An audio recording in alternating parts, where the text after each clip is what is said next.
It's small, it's beautiful, it's the most sexy fish on earth. So this will be the mummy chock, the irregular bottom feeder. I use it to study the impact of especially hormone disruptors on ecosystem health.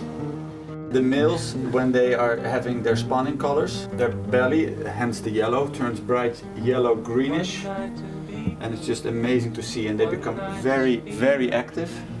What happens when we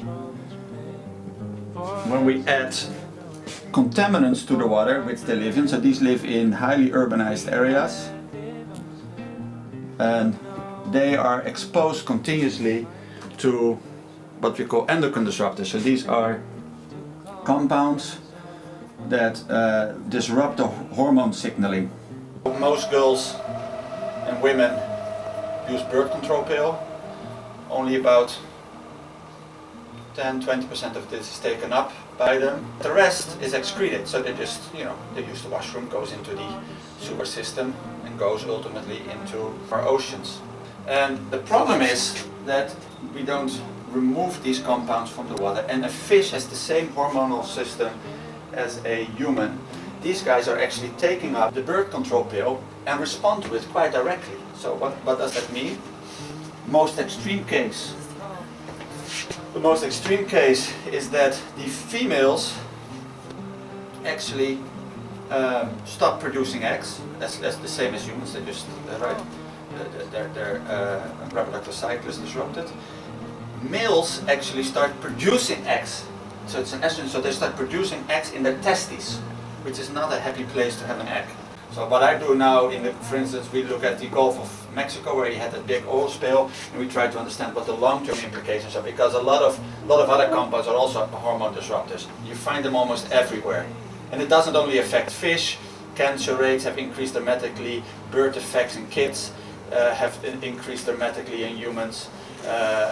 Impacts on reproductive status. This is not just it's just animals. This is really an area of increased global concern. We need this link between art and science and creating awareness. How many people are going to read my paper on changes in the morphology of male gonads when exposed to 7-alpha-adrenyl as well? Five people, probably my parents and my brothers, not even my wife probably. So I think showing some of these challenges from a different angle is extremely important. And even though we don't have a major on this, I really hope that we in the future can use this very powerful, not this powerful technique, this is crap, but the creativity of our students to actually come up with messages regarding whatever global challenge you're interested in. Now, it's not going to get any better than this. But this is the mummy chock with some serious issues. Please, guys, join this great initiative. It's very important to show the art behind the science, or that interacts with the science. It's a happy face. You see this, right? Yeah. The start a simple touch. One night to